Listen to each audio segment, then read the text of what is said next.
Hey, and welcome back to the Growing Pains podcast. I'm your host, Alyson Caffrey, and today I sit down with Kim Shapira. Kim is a dietitian and registered nutritionist based in LA, and she's also the author of the book, This Is What You're Really Hungry For. You guys, we jump into all things growing a business, having a family, nourishing your body with food that actually doesn't make you feel bad in your mind and in your soul. She has actually, I'm going to just read her bio because it is like super, super impressive what she's been able to do. So, Kim's formal education includes a Bachelor of Science in Kinesiology from Tulane University and a Master's in Human Metabolism and Clinical Nutrition from Boston University. For almost 3 decades, Kim has been helping people lose weight and keep it off, both in her private career practice, hospitals, sports clinics, addiction centers, and universities as a moderator or guest expert for Yahoo, Just Jenny, Sky News, Vanity Fair, Pop Sugar, podcasts, and more. She's applied her education by running 6 simple rules. So we are breaking everything down in this podcast. We talk about getting kiddos to eat and make really, really healthy choices for their body, for their mind, and for their souls.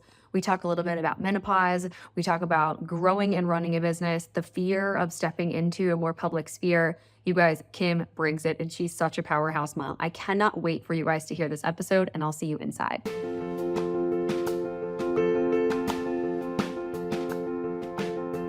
Are you juggling the challenges of running a business while raising your little ones? Do you crave more ease in balancing your professional ambitions with the demands of parenthood?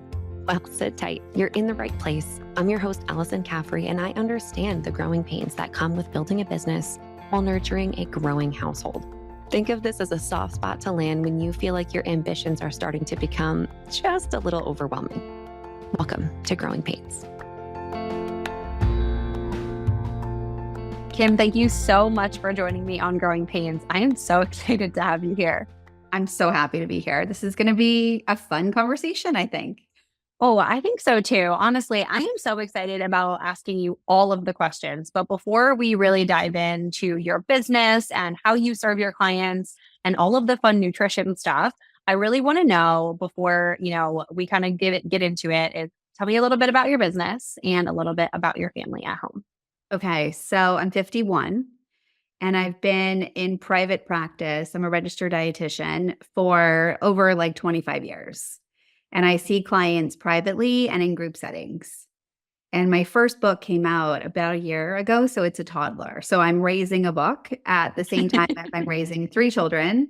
And my book is called This Is What You're Really Hungry For. So I have 3 children, a toddler, 3 teenagers, a toddler, a husband, and a full practice. Did you always know that you wanted to work for yourself, or was this something that just kind of came up through your experience?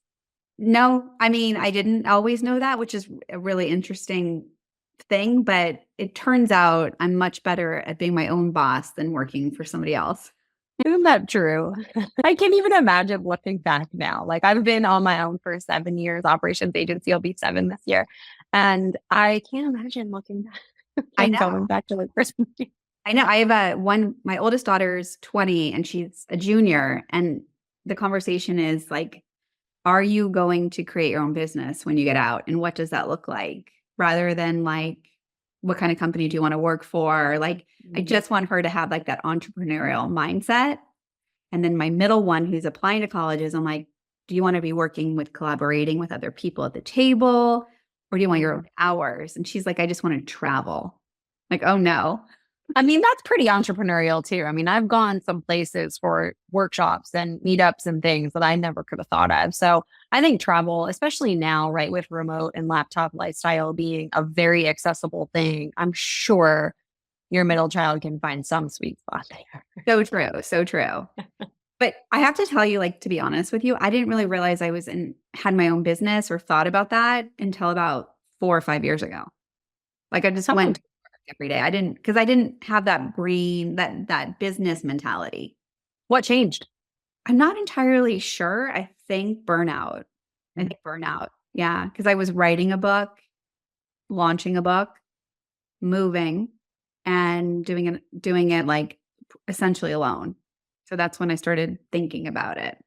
Yeah. That's interesting. So why the realization, I guess, that you have a business? Was it just like you tallying up and reconciling with all of the responsibilities that you had? Or was there this moment of like, I can't let myself burn out like this. I am my business. Yes and yes. And I heard a quote that from one of my clients' books. And the quote was something about being a farmer versus a miner. A miner is just somebody who goes and hits the same rock every day. And a farmer is someone who plants seeds and kind of waters and watches them bloom. And it dawned on me that, oh my gosh, I've been a miner for so many years. And I wasn't educated and nobody guided me. Nobody showed me that I could have been a farmer at the same time. And, I've always kind of held myself back in the sense that I really never loved going to a dermatologist or getting a facial and they sold me products. And I never wanted to be a salesman. So that kind of like really got in my own way a little bit because there are so many things that I do believe in that every one of us should have. And I could just talk about those things, but I got in my own way in so many ways.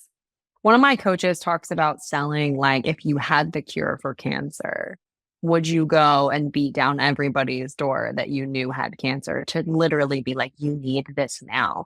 And like connect people with that resource with the same conviction.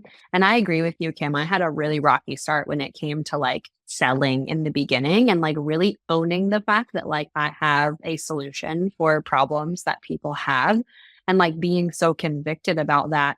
It felt challenging because I wasn't even sure like I believed in me yet, especially like in the very early days. I was like, how do I believe? So how did you overcome some of that stuff? How did you start to really, lean in? I think I'm what you call a late bloomer, right? And I think I started doing a radio show regularly and it was hitting home to so many people. And it really just kind of gave me more and more confidence because I had just been working privately, working one-on-one. And I knew I was, had a very, robust practice and that was fine. But then when I started talking about it publicly and people started saying, oh my God, that changed my life, or this is really working, then I started, really getting more and more confident. But artists, it's very scary being an artist. And in my ego, I was a dietitian who worked in a private practice. And now I'm somebody who is talking on social media and also publishing a book. And my kids are all cringing at every different pivot that I'm taking. Like, oh my God, Mom, you should not be dancing on TikTok. Don't they know that's what it takes to grow an account? Don't they know that? Yeah, it's all so fun. It is. And it's super interesting. So I definitely want to back up for a second because I think you said something really, really great that I want to double click on is that it was when you started helping more people, like on a mass scale, that you really started believing, right? Okay, I have this process, right? I know you have your Kim Shapira method, which is amazing, right? And so was it then that you started to kind of stress test it? And then you were like, whoa, this actually could work outside of like me being super involved in this one-on-one practice. Yes. And one of my clients dared me to kind of just start speaking more on social media.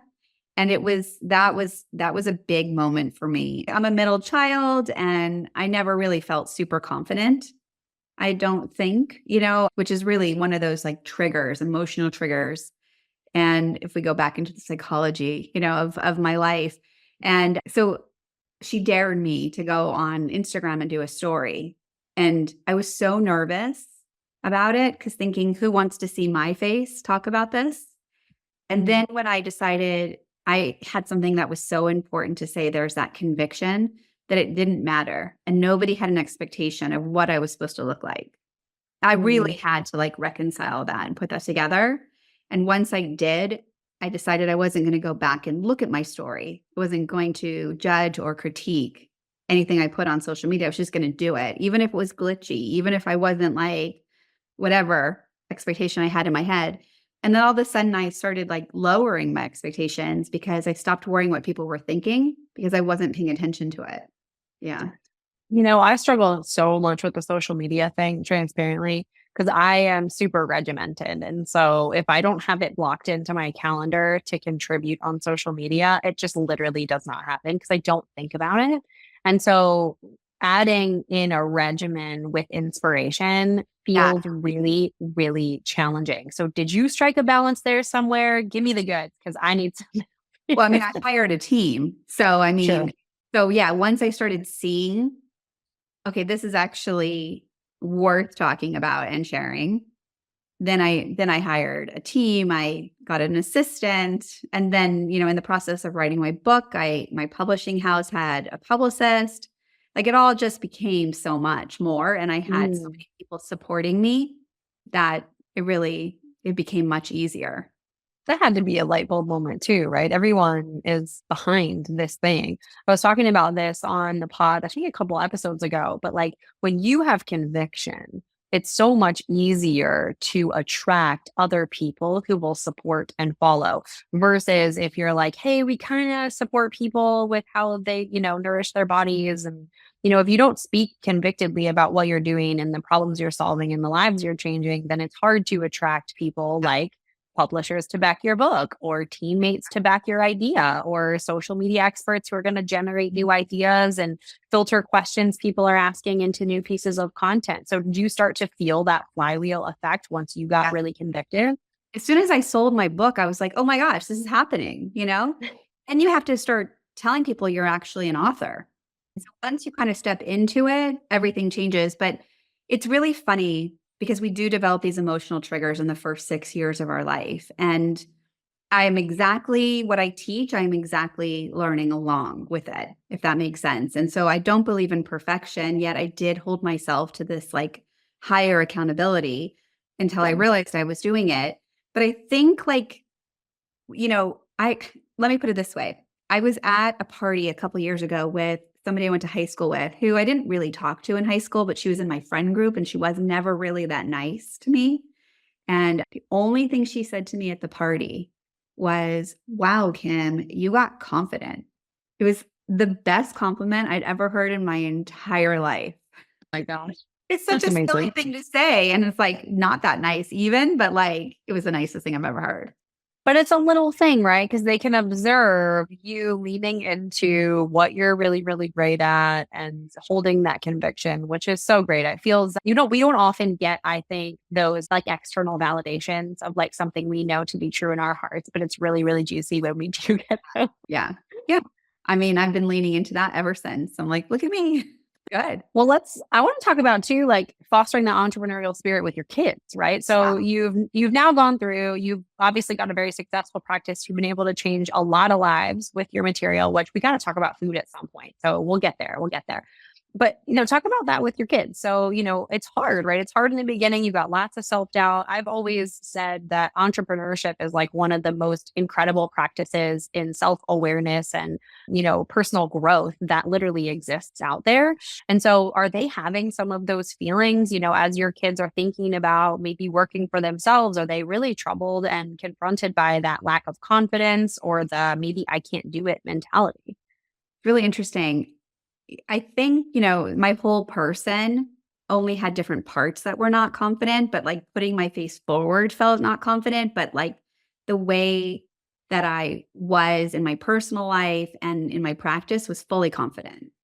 And so to backtrack a little bit, I never really cared so much about food and all of the things about food. I ate when I was hungry and I didn't worry so much about my weight and food. I didn't have that going on in my mind or in my life.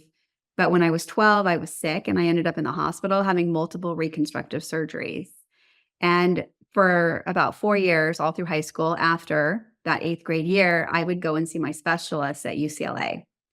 And somewhere in high school, and this is really where my lack of confidence, it kind of stemmed from. And my older sister used to always tell me that I was really, really ugly and unlovable and adopted. Like she would just kind of, It's brutal. things. But so anyway, somewhere in high school, one of my mentors, a doctor, said to me, food can make people sick and healthy. And it was something I latched onto very, very early when I was young, that I was just going to be healthy. I was no longer going to be sick. And it was something that I wanted to also give to the rest of the world because I had so many amazing doctors who had helped me that I didn't want to be a doctor, but I wanted to pay it forward. And so this is the kind of the way I chose my profession. And I started my profession before I became a mother. And early on in my practice, one of my very first clients was a therapist. And she was older than me and had a bigger business than me. And I put her on a diet. And she lost 30 pounds, and we changed her metabolic dysfunction. Her cholesterol went down, her blood sugar is regulated, everything normalized. And then she said at the end, I'm going to gain the weight back. And it triggered me on every level. And I thought, why? Why would you do this? And she said, my husband wants to be intimate with me all the time, and I was molested as a child. And so it was one of those pivotal moments for me in my practice where I was like, I can no longer put people on diets and I didn't know that diets were harmful because I didn't ever diet.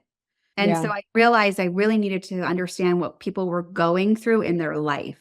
And it became more about spiritual psychology and quantum physics and neuroscience for me, and being mindful and knowing where your mind was, and was it in the same place as your body? And so then I had my first child, and I had always wanted girls. I have 3 daughters. I feel so blessed in that. And I feel like there's also a cliche with a dietitian and daughters. And my father-in-law always would say things like, talk about body weight, and he would talk about his own weight, and he would use the word fat. These were not words I grew up hearing or talking about. I knew about eating disorders. I fully understood that, but they weren't part of my normal conversation, and I wasn't a judge. I didn't think about things. And so very early on in my marriage, I laid down the law and said, these words are not usable in my house, and if you use them, you're not welcome here. And so it became really easy for me to influence my children because we had a pantry full of any kind of food imaginable, and we just called it food. We didn't call it good, bad, junk, healthy, unhealthy. We didn't talk about anything other than you eat when you're hungry, and we'll provide all the food that you like without judgment. And it's always available, right? So I can't even remember the beginning of this conversation, but the point is that I have kind of been teaching my kids to be in their own body and to have their own journeys in life. I'm there kind of to support them, but I can't save them, right? I can just give them the tools. And that's kind of how I parented them, in the same way that I've been kind of in my own practice and in my own life, if that makes sense. I love that. Giving them tools, but not saving them is definitely something I pulled from what you said, especially as they get older. Because I mean, I have 2 little boys. Mine are 4 and 2. Like, I can only let Frank do certain things before he makes a total mess of the kitchen or breaks something, right? And so, like, when did you know it was time to move the boundary, right? Where like you were doing something for them, but now you're not because they're capable of doing it on their own. Was it like I remember when we moved Frank, my older son, to the crib out of like the bassinet in our room, and all of our friends were like, we're keeping our kids in for 6 months. We're keeping our kids in for 12 months or whatever. And I'm like, I need my space. Like, kids going in the crib. Like, he's totally safe in there. So we did it at 8 weeks, and it was just like a overnight decision. But none of the other areas have been that cut and dry ever since. Like, not one. I think each one is different, right? Like, I definitely screwed up the sleep with Olivia, who's 20. And then when Sophia came, I separated really early and gave her, a blankie and just did it differently. But I had to hire a second nanny because she wouldn't take a bottle. So she had to come with me to work because she's always been very strong. And, she and I are very similar energies. And so we can immediately go into an anger place if we don't like breathe when we're trying to communicate. She's the one that always is a little tricky for me. And it took me about 3 or 4 years into her life before I realized we can change the way we respond to each other, and we can have a tool for that. Right. But like I think for each one of my kids, it's different, and they have to be open to it too. But I'm constantly trying to better my relationship with them. And the way that I responded, I am so far from perfect. So far perfect, but I mean, it's a work in progress. And Right? so It always is. Sophia will say to me, she has in fact said to me she's in high school and she said to me, what my psychology teacher's going to be such a good mom. She like knows all the right things to say and do. And I'm like, oh yeah. I'm like, how do you think I'm doing? And she's like, oh, please, but she has no idea that all the ways in which I've protected her and taken care of her around food and her relationship with food. And, at some point in her life, she will see it. She did say to me at one point, like, why do people worry about being fat? So it's all so interesting. It is. I think our relationship with food, for sure, I agree with you, has so much to do with how we're wired as a human being.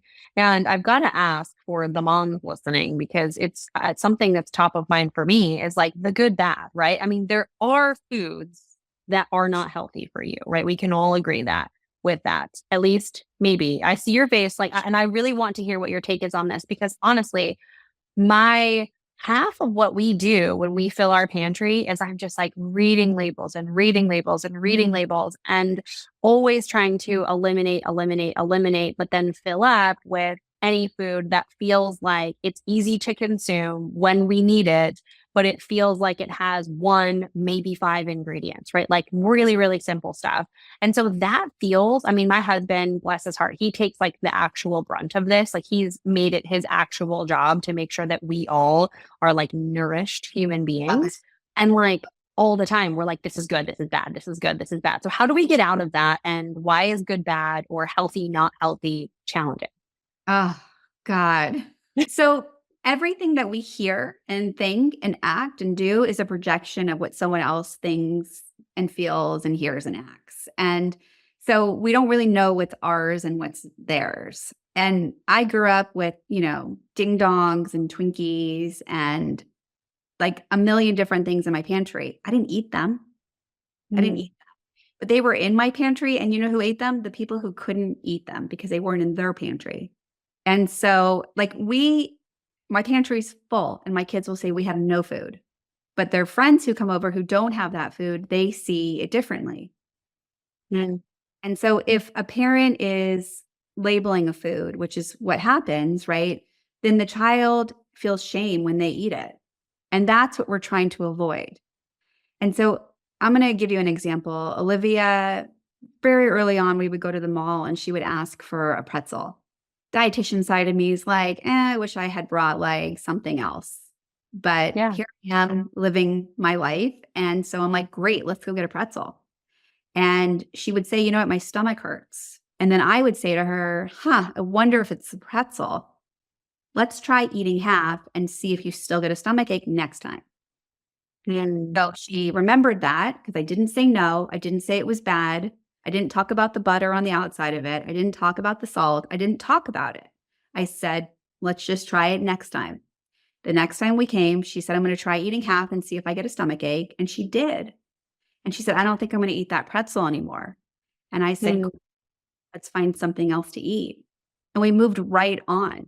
And she's 20 years old and she really doesn't make the decision to eat those pretzels anymore. Sometimes she'd be curious to see if she would still get a stomach ache. And that's how it goes. So we don't have to say it's bad because it might not be bad for somebody. And if you eat a really well-balanced diet, your body knows how to handle that. And it just gets rid of the chemicals as long as you're consistent. It's the inconsistency and the way that we think about food that actually creates more stress in our body. Yeah, because I'm thinking I have a really similar story, but we're like in the thick of the transition right now. My son, Frank, ate something that didn't agree with him. And then he he calls them spider poops. So we're going to get pretty serious here. Pretty gross. So it's just obviously an unwanted or uncomfortable poop, right? It was not sitting well in his stomach. So he names it spider poops. And so whenever we have something that might not sit well in his stomach or whatever, we say, hey, maybe this is going to give you spider poops. And then he'll be like, I don't want spider poops. Right. So then, but am I like encouraging fear of foods that are going to make him feel bad? Or should I really just pull back and be like, go for it. And then we'll deal with the spider poops later?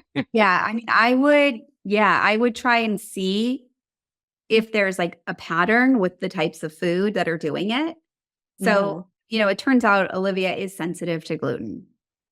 Now, not everybody is sensitive to gluten, and she doesn't have celiac, but she does have a sensitivity. And so, I saw it where she had reflux as a baby. I saw it where she had rashes, right? I didn't know what was going on at the time, but it was there.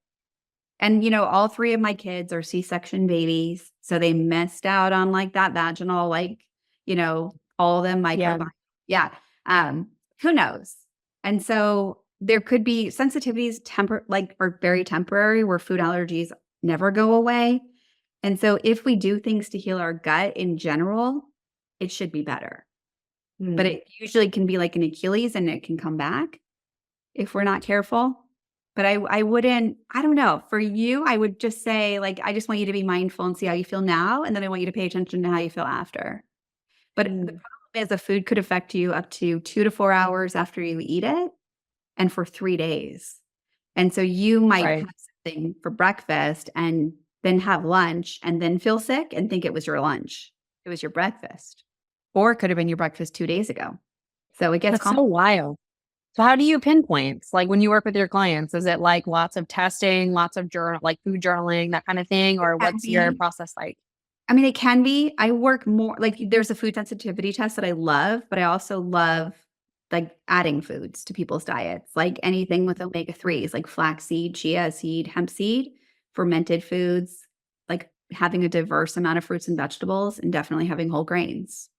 So it can way, because the last thing I want to do is make somebody feel restricted, because there's this emotional part of us and our physical part of us, and our physical body, if we feel restricted, is going to cause us to feel like our survival is at risk, and then we're going to end up binging. Yeah. Do you have people that come to you? I mean, still probably I want to lose weight, or I want to lose 30 pounds. Like, how do we go from that to let's get a better relationship with food? I feel like that's such a different mindset. Same mindset, I hope.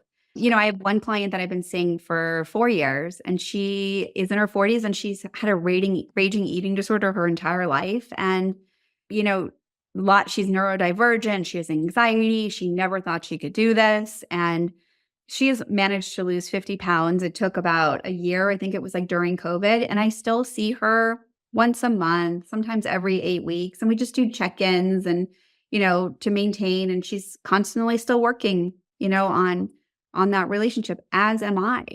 And things change all the time.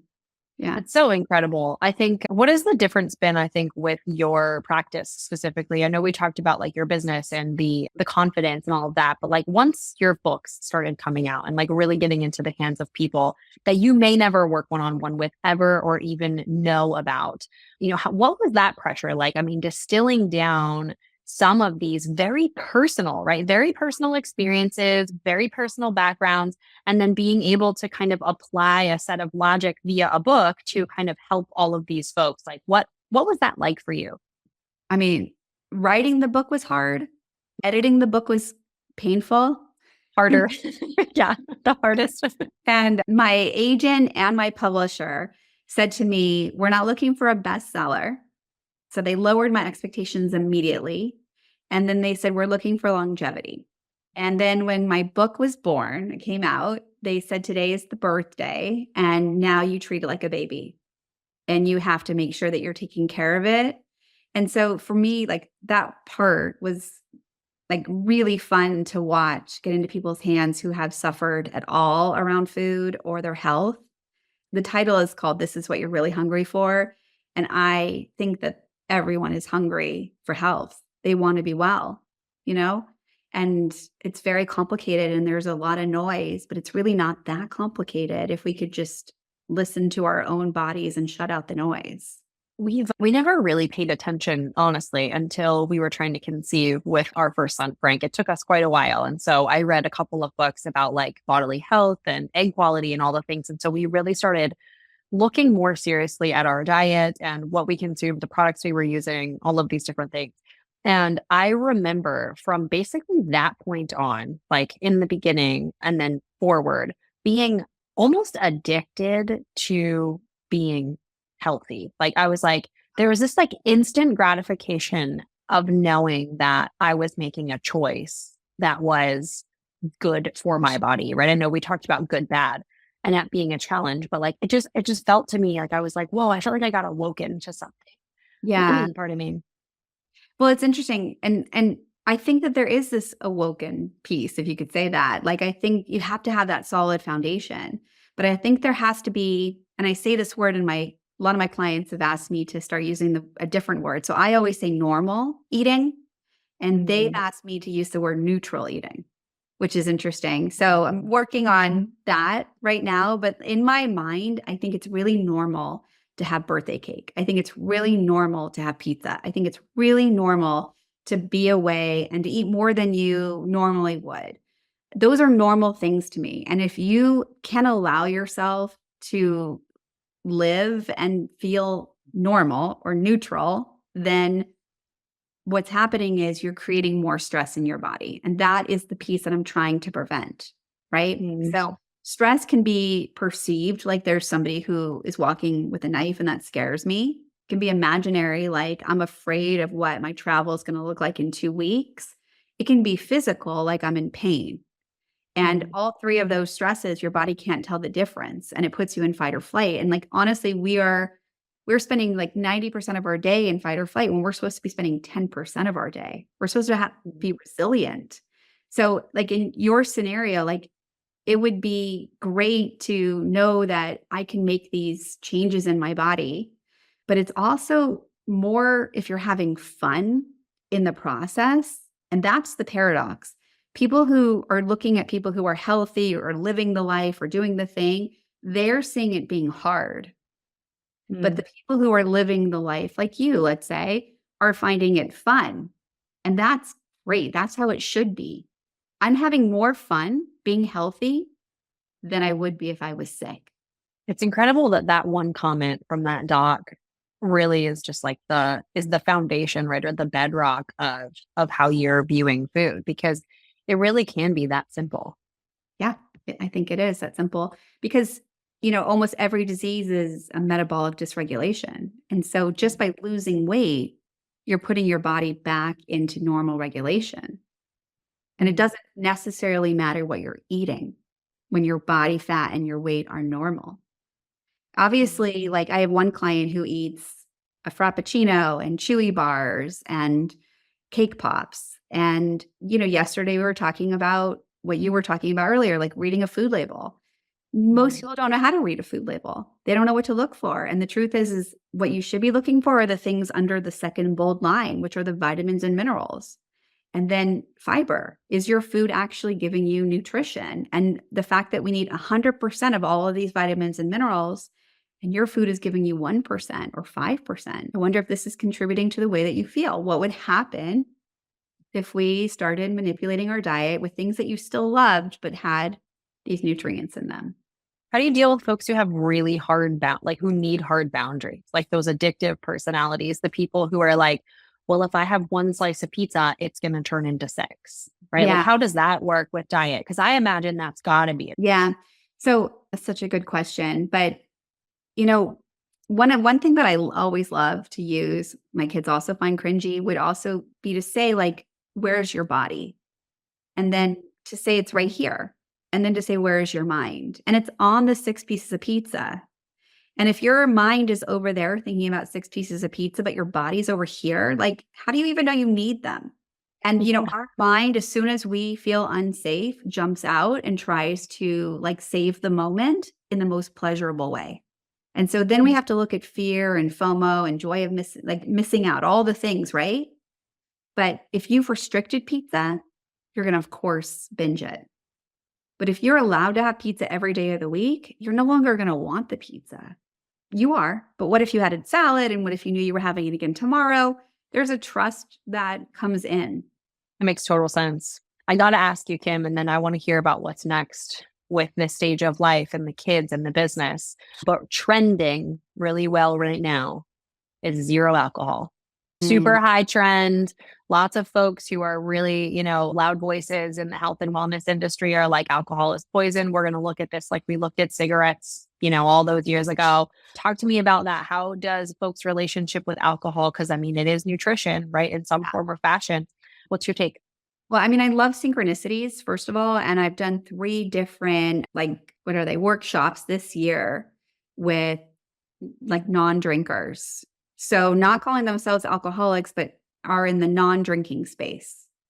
And I've never had a label, but I'm not a huge drinker at all. I mean, back in the day, but at this point, I might have, there could be years where I'm not drinking. I just don't think about it. Poison is interesting. Interesting choice of words. I don't think it's that far off from that. And as we get older, we actually make less alcohol dehydrogenase, which is the enzyme that we need in our body to break it down. So most people are starting to recognize, I used to be able to drink, but now I can't drink. And that's because they're missing that enzyme. And alcoholics actually have a very high amount of alcohol dehydrogenase, which is really interesting. Interesting. Yeah. So as far as from a health perspective, it comes down to sleep for me. And alcohol 100% interferes with the quality of your sleep. And I'm always making a choice of how am I going to feel after I do this?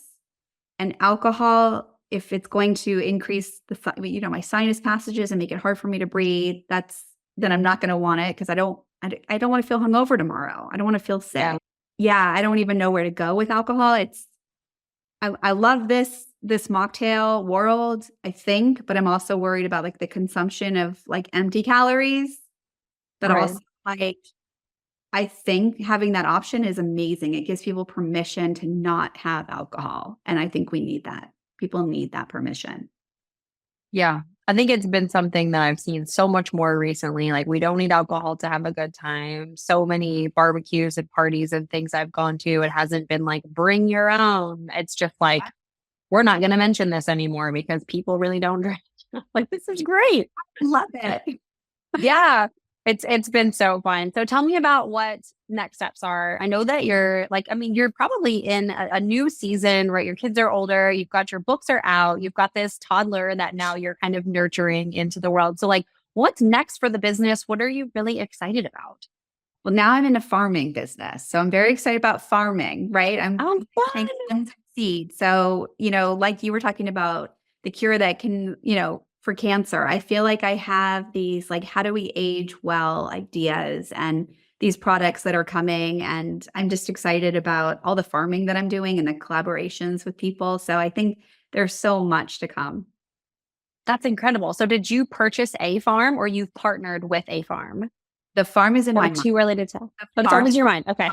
Okay, we're on the analogy of the farm because we are actually planning to purchase land and start a ranch. So I was like, oh my gosh, this is incredible. Another farmer. But I agree with you. I love that analogy, the farmer analogy of planting the seeds and seeing what grows and just being creative and watering the ideas. So products on aging well, that's so exciting. I was actually just talking on a podcast with another mom on growing pains who was talking about we talk so much about our hormones and what happens after we give birth. And then all of a sudden we just stop talking about our hormones. I feel there's really no information. My mom just is on the heels of menopause and all of the things once you, I feel get to that age, everybody's just okay, go figure it out. See you later. It's right now. It's a hot and heavy topic. So much research is coming out finally, but menopause is 1/3 of our life. Every woman goes through it. We can't avoid it. And perimenopause starts almost a decade before menopause. And this is, yes. And so you start seeing changes in your mood and irritability and your sleep and your bone health and your heart health and your gut health. And you're just thinking it's nothing, but it's actually hormones. It's a decline in your hormones. So there's so much to talk about with hormones. And I would say around 32 to 35 is when the conversation needs to be taking place with your doctor. There needs to be a plan. That's so interesting. I think so. I'm 32. I'll be 32 next month. I can't even say to you how far menopause was on my radar until literally that sentence just came out of your mouth. Basically, it feels like something that I don't have to worry about until one morning. They always say hot flashes, right? All of a sudden you're going to start having hot flashes. And so I figured as soon as I get a hot flash, I'll know. Yeah. Yes. But that's already like, you got to talk about vaginal health, the lining of your vagina. People are not talking about it. And like, there are tiny little cuts, there are dryness. And like, as it ages, just like our skin, we can't reverse it, but we can stop it.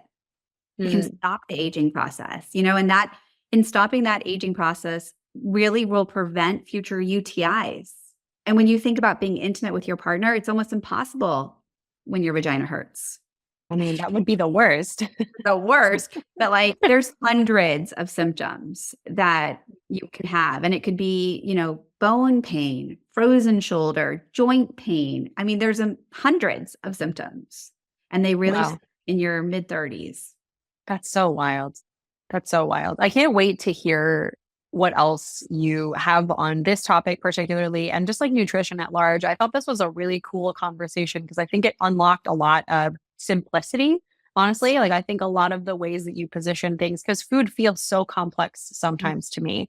I really didn't grow up like, with the food forward, and nutrition wasn't really heavy in my household. We didn't grow up with a ton of money. So my parents were like, this is what we can afford today. So this is what we're eating.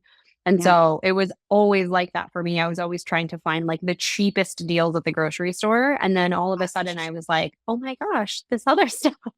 So I really appreciate your take on this, especially for moms listening, because it can actually be really, really stressful to feed your kids. Like I'm sure you went through this, and especially as they're little, like, and now with social media being so big, like I see these memes about like box lunches back in the 1990s versus box lunches now. Moms are sending their kids to school with sushi, for God's sake. I know. And it's so wild to me, but there's so much pressure now to feed your kids, and there's all of this information we can consume. So I hope that any mom who's listening got a lot of just like support, like feels very supported by this conversation, because I sure did. Okay, good. That makes me so happy to hear. I want to just leave you with like one thought that changed my life when right after I had Olivia. I was in Mommy and Me, so she was about 18 months, and the Mommy and Me teacher said, when your baby falls on the sidewalk and they start crying, don't tell them not to cry. And she said, because you can't see the pebbles in their knee. And I remember thinking, this is so much like for everything. Like, I don't know how hungry my children are. I can't tell them how much they need to eat. I need to trust them. And I need to like respect their own feelings. But what I can do is distract them and say the food is right there. We can come back if I think that they're eating because they're bored. But I can't know how they feel. That's super encouraging. I think it's so tough with the kids, right? Because we say this all the time to our son, Frank, that we want to lead with that we believe him. So like if we sit down to dinner and he's like, I have to go pee, he's stalling because he doesn't want to eat dinner. And so we're like, do you have to go pee? And then we always lead with, okay, let's go to the bathroom. And then we'll ask him one more time, do you have to go pee? And he'll be like, no. And so we do want to lead with that trust, right? With, okay, you can make the decision. You tell me how you're feeling. So I really am encouraged by what you said. I think we can practice in so many more areas of our life, leading with that trust and being like, what you're feeling, and we're just going to maybe go from there. Why doesn't, I know we're hanging up, but why doesn't he want to eat dinner? Why doesn't he want to eat dinner? Honestly, it's a great question. Frank is really interesting. He's really motivated by external factors. So like if you tell me he does a good job, if you give him a cookie or something like that, right? Always ask me, Mom, is this a cookie dinner? And I'm like, no, it's grilled cheese. Like this is what you wanted for dinner. Like we did that. And most of the time the kids eat what we eat, but then here and there they'll get whatever it is that they've requested. It's usually anything beige, right? Like quesadillas, grilled cheeses, noodles and butter or something like that. They'll grow out. Promise. Yeah. But I honestly don't know Kim. I mean, really, I think he just loves to be in the action. Like he's a really high energy kid. I think he doesn't want to stop playing. I don't think he wants to sit. So that's something that happens a lot. When we were fully furnished here in our home, we had like a little table that they could come and go from their seats and then like eat and then sit down. But then once we started kind of like sitting down as a family when they got older, we were like, okay, we're all going to sit and eat together. So I think it has to do most of it with sitting in the chair. Like, honestly, that's what I think. Yeah. And it could be. I know you didn't ask for my advice, but this is what I'm going to tell you. And your kids Go for it. But when my kids got home from school every day, there would be 2 or 3 fruits cut and 2 or 3 vegetables cut. They would be chopped beautifully, waiting on the table. And then we had a snack drawer. They can go in, pick anything there. Sometimes there was cookies, brownies, whatever, but always fruit, always vegetables. So I never worried that they were deficient because they were always getting it. And when we see food, we tend to eat it. And we have to see food sometimes 10 times before we feel like encouraged to eat it. And I never said you need to eat that. I never said you have to finish that. It was just always there if they wanted it. And sometimes they participated in preparing it, which also helps them want to eat it. And then once the snack was done, the kitchen was closed until dinner. So there was no way that they were going to ruin their appetite. And then we made calendars. So Olivia got Monday night, Sophia got Tuesday, Natasha got Wednesday, I got Thursday. We had movie night on Friday. Matt didn't get a night. Maybe he went in my family. Natasha always really, she liked the beige foods in the beginning. And we never said anything, but she got the beige food for dinner. But her dinner on Wednesday always included her top choice and one fruit plate that had 3 or 4 fruits on it, a vegetable plate that had 2 or 3 raw vegetables. We always served a cooked vegetable and whatever beige food she wanted. So if Olivia didn't like her beige food, she still was eating the other things. So she never went hungry. And when Olivia would pick like chicken, whatever, and Natasha didn't eat that, Natasha had all the other things. So we never worried about it. And it was a set. I love that. I don't know if that will help. But I love that. I think we can easily start to have Frank pick meals because he has a much more varietous choice. Jack will just eat peanut butter and jelly 3 meals a day forever. So he'll outgrow it. He'll outgrow it, I promise. Yeah. I'm hopeful. I really am. I have lots of wonderful families and friends who have been very encouraging on the food side. Kim, this was an excellent conversation. I feel like so many incredible moments. I hope that so many moms listening feel, like I said, comforted and that their stress levels are a little bit lower about food, about showing some options to our kids. Where can listeners continue to follow along with your journey, grab your book, and learn more about what you're doing? They can grab my book everywhere that books are sold. It's called This Is What You're Really Hungry For. And I am on all the social sites at Kim Shapira Method. So please come say hi to me. That is so amazing. I really encourage you guys grab Kim's book. I'll put all this information in the show notes too. Kim, thank you so much for joining me.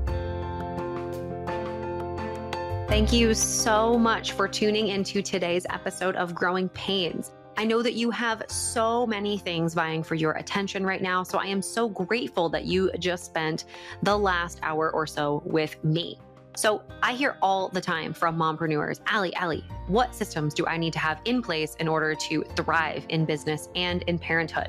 If you go over to AlysonCaffrey.com/checklist, you can grab my kid-proof business checklist, and it will get you started in the right direction around making sure that you build a business that doesn't steal all of the time away from your family.